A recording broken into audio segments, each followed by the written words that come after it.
तस्वीरें दिखाते हैं अजय मेरू गौरव सम्मान सीजन 3 की। अजय मेरू सम्मान समारोह के गौरवशाली कार्यक्रम में हमारे बीच उपस्थित हमारे मुख्य अतिथि आदरणीय वासुदेव देवनानी साहब, माननीय अध्यक्ष राजस्थान विधानसभा, आदरणीय भागीरथ चौधरी साहब, केंद्रीय मंत्री हैं आप, आदरणीय विकास चौधरी जी, आदरणीय हमारी बहन अनीता बघेल जी, ओम प्रकाश बढ़ाना जी, देवनारायण बोर्ड के आप अध्यक्ष हैं, और पूरे अजमेर क्षेत्र में डेयरी को स्थापित करने वाले, सहकारिता के आंदोलन को जिंदा रखने वाले और अजमेर डेयरी को आकाश की ऊंचाइयों तक ले जाने वाले हमारे आदरणीय रामचंद्र चौधरी साहब, हमारे बड़े भाई एसपी मित्तल साहब लगभग 40 वर्ष से पत्रकारिता के जगत में जुड़े हुए हैं और इनका ब्लॉग जो है देश विदेश सब जगह पढ़ा जाता है। मेरे भाई, मेरे बैचमेट डॉक्टर महेश चंद्र शर्मा जी, आप संभागीय आयुक्त हैं अजमेर के, हमारे चैनल के एडिटर जिनेंद्र सिंह जी, यहाँ आगे विराजमान, प्रथम पंक्ति में विराजमान सभी आदरणीय अतिथिगण और अजमेर के सभी मानद नागरिकगण, भाइयों बहनों, मैं आप सबका इस कार्यक्रम में बहुत बहुत स्वागत, अभिनंदन करता हूँ। आज का कार्यक्रम बेहद ख़ास है क्योंकि अजमेर को अगर मैं कहूँ कि ये धार्मिक नगरी है या ये पर्यटन की नगरी है या ये शिक्षा की नगरी है या ये राजा पृथ्वीराज चौहान की नगरी है या ये गुणीजनों की नगरी है, तो सारी बातें सही हैं। तो अजमेर मैं मान के चलता हूँ कि गुणीजनों की खान है और आज ये उन्हीं गुणीजनों के सम्मान का कार्यक्रम यहाँ रखा गया है और उसकी बानगी इसी बात से स्पष्ट होती है कि यहाँ मंच पे जो भी विभूतियाँ विराजमान हैं, आगे जो विभूतियाँ विराजमान हैं, वो सब अपने अपने क्षेत्र में, अपने अपने फन में बहुत ही प्रतिष्ठित हस्तियाँ हैं।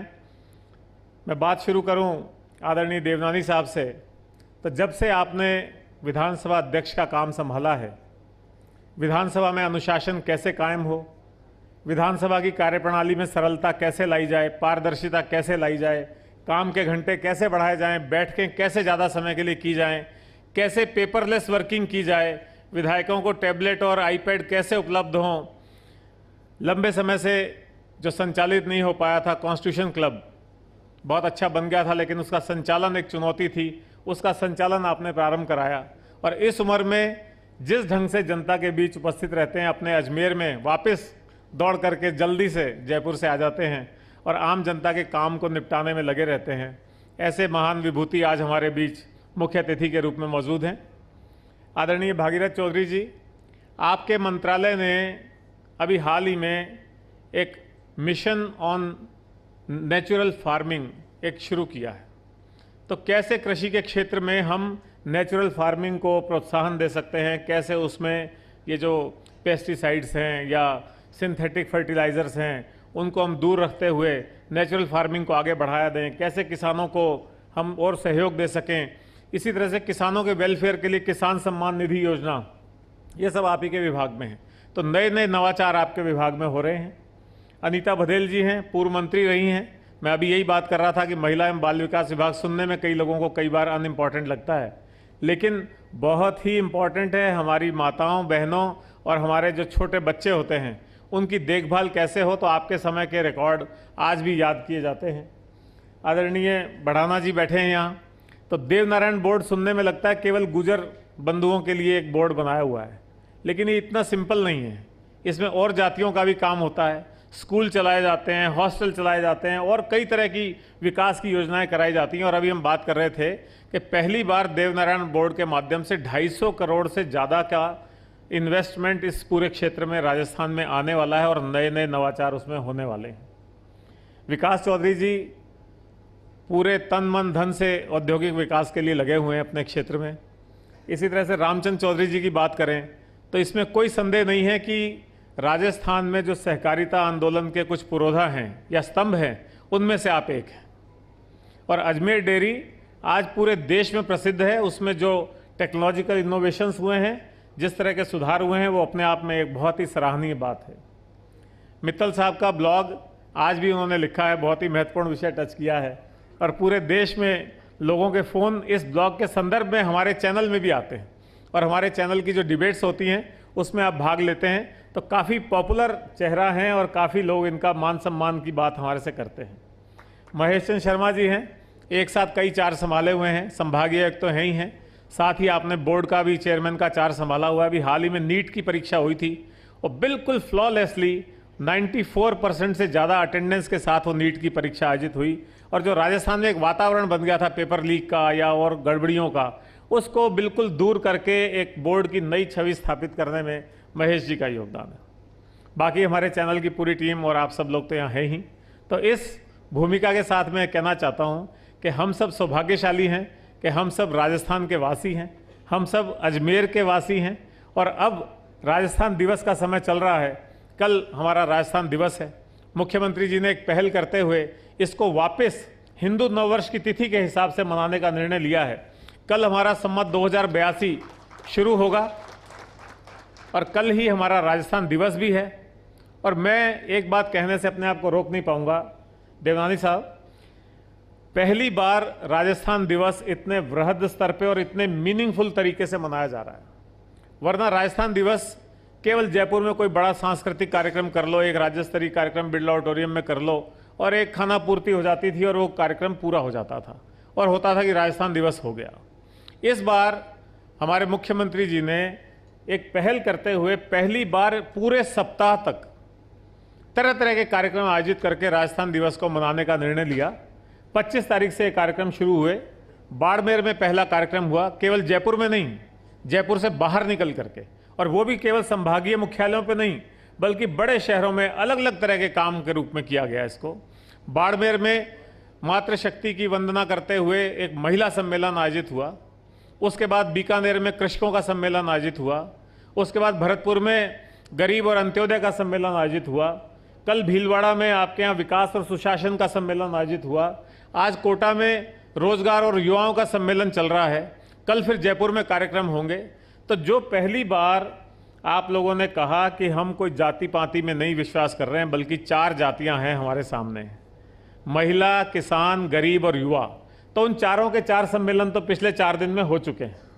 और अब जो होने वाला है वो कुछ और बड़ी घटनाएं कल जयपुर में होंगी, कुछ और बड़ी घोषणाएं होंगी। और इन सब जो भी 4 सम्मेलन हुए उसमें भी काफ़ी बड़ी घोषणाएं हुई हैं। अभी सुरेश रावत साहब आ नहीं पाए, उनकी माताजी की अभी कोई अचानक चोट लगने से वो वहाँ उनको उनकी देखभाल के लिए रुकना पड़ा। वरना उनको भी मैं ये कहना चाहता था कि जल संसाधन मंत्रालय ने आते ही राजस्थान में एक छाप छोड़ी और वर्षों से लंबित पड़े हुए ERCP योजना को पहल करके आगे लाए और अब उसका राम जल सेतु परियोजना के रूप में नामकरण हुआ। रा का मतलब राजस्थान और म का मतलब मध्य प्रदेश। तो वो सुरेश रावत साहब जो आप ही के बीच के जनप्रतिनिधि हैं, उनके विभाग ने भी पहल करके ERCP योजना को धरातल पे लाए। सरकार के कार्यकाल के पहले ही साल में ERCP का MOU हो गया, वर्षों से अटके हुए काम शुरू हो गए, टेंडर होना शुरू हो गए। इसी तरह से राइजिंग राजस्थान, ये भी अपने आप में एक अनूठा कार्यक्रम था। आमतौर पर सरकारें चौथे या 5वें साल में इसको आयोजित करती हैं, लेकिन पहले ही साल में आयोजित हुआ। उसके जो MOUs हुए हैं उनका क्रियान्वयन शुरू हो चुका है। उसके क्रम में जो धरातल पे भूमि आवंटन का काम है, टेंडर का काम है, वो सब काम शुरू हो चुके हैं। इसके अलावा बाड़मेर की रिफाइनरी बहुत जल्दी पूरी होने वाली है। लगभग 90% काम वहाँ पूरा हो गया, 10% काम बचा है। आने वाले दिनों में बाड़मेर की रिफाइनरी राजस्थान की आर्थिक स्थिति की दशा और दिशा बदलने वाली है। ये पूरा एक जलजला आने वाला है, पूरा एक परिवर्तन आने वाला है। मैं समझता हूँ इस सरकार के जो कार्यकाल की जो बातें हैं ये एक नया कीर्तिमान स्थापित करेंगी। जहाँ तक फर्स्ट इंडिया का सवाल है, हम हमेशा से कहते रहे हैं, हमारी एडिटोरियल पॉलिसी यही है कि हम जो भी रूलिंग गवर्नमेंट है, जो भी सरकार काम कर रही है, उसको अपना इंटेलिजेंट सपोर्ट देते हैं। आपकी जो भी अच्छी नीतियां हैं, जो भी जनोपयोगी नीतियां हैं, उनको आम जनता तक पहुंचाते हैं। आम जनता में जो उनके लाभार्थी होने चाहिए, आमतौर पे कई बार लोगों को ये जानकारी नहीं होती कि नीति उनके लिए बनी है, योजना उनके लिए बनी है, उनको इसमें क्या लाभ मिल सकता है। तो वो लाभ उनको कैसे मिले, उनको इसकी पूरी जानकारी हो और जनता और सरकार के बीच में एक सेतु का काम हम करना चाहते हैं, जो कि हम सफलतापूर्वक कर रहे हैं। और इतनी बड़ी संख्या में आप लोग यहाँ हाजिर हैं, ये आपका फर्स्ट इंडिया के प्रति प्यार, स्नेह और सम्मान प्रकट करता है। मैं आपको एक बात और बताना चाहता हूँ कि फर्स्ट इंडिया परिवार, अब तक आप समझते थे कि फर्स्ट इंडिया न्यूज़ चैनल एक चलाते हैं जिसको सबसे पहले सबसे तेज़ खबर देने वाला चैनल माना जाता है और आप देख सकते हैं कि हर घर में या हर सरकारी कार्यालय में आपको फर्स्ट इंडिया न्यूज़ चैनल चलता हुआ मिलेगा। लेकिन इस परिवार का विस्तार होता जा रहा है। इसके परिवार में एक अंग्रेज़ी अखबार जो आपकी मेज़ों पे यहाँ है, फर्स्ट इंडिया अंग्रेज़ी का अखबार भी इसी समूह में है। और कुछ समय पहले हमने एक सच बेधड़क नाम से हिंदी अखबार खरीद करके उसका भी संचालन शुरू किया 5 महीने पहले। वो अखबार भी एक बहुत ही लोकप्रिय अखबार अब बनता जा रहा है। तो एक हिंदी अखबार और एक अंग्रेज़ी अखबार भी इस समूह में जुड़ चुका है। इसके साथ ही आपकी मनोरंजन की आवश्यकताओं को पूरा करने के लिए एक first India plus OTT platform launch किया गया। जैसे आप देखते हैं नेटफ्लिक्स है, अमेजॉन है, इस तरह का जो OTT प्लेटफॉर्म होता है, फर्स्ट इंडिया का अपना OTT प्लेटफॉर्म आ गया है। आप अपने ऐप स्टोर पर जाकर के उसको डाउनलोड करेंगे तो आपको मिल जाएगा फर्स्ट इंडिया प्लस के नाम से। उसमें राजस्थानी को फोकस करते हुए राजस्थान का म्यूज़िक, मूवीज़, कॉमेडी, इसके अलावा तरह तरह के इंटरव्यूज़, फैशन, लाइफस्टाइल, योगा और रेसिपीज़, जो किचन की रेसिपीज़ होती हैं, इस तरह का सारी तरह का एंटरटेनमेंट आपको उसमें देखने को मिलेगा। तो अब आपके पास 4 चीज़ें हैं फर्स्ट इंडिया की। न्यूज़ चैनल भी है, 2 अखबार भी हैं, OTT प्लेटफॉर्म भी है। और इसी की सिस्टर कंसर्न दिल्ली में भारत 24 नाम का नेशनल चैनल है, जिसका टैगलाइन ये है, विजन ऑफ न्यू इंडिया। जो हमारे भारत के प्रधानमंत्री कहते हैं कि न्यू इंडिया हम बनाएंगे, तो उसी को दशा दिशा को ध्यान में रखते हुए विजन ऑफ न्यू इंडिया के नाम से भारत 24 चैनल भी आप लोगों के लिए उपलब्ध है। मैं आप सबसे ये आग्रह करूंगा कि कृपया इन सबको, OTT चैनल को, भारत 24 को, अखबारों को अपना प्यार दें, इनके साथ जुड़ें और निश्चित तौर पे हम हमेशा आपकी सहायता के लिए, आपकी मदद के लिए, आपकी बात ऊपर उठाने के लिए और सरकार के साथ कोऑर्डिनेट करने के लिए हर समय तत्पर हैं। आप सब लोग अपना व्यस्त समय निकाल करके यहाँ पधारे हैं। मैं आप सबका बहुत बहुत धन्यवाद भी ज्ञापित करता हूँ और आप सब ने भी बहुत ही अपना समय, कीमती समय निकाल करके यहाँ अपनी उपस्थिति दर्ज कराई है। मैं बहुत बहुत शुक्रिया अदा करता हूँ। Thank you so much.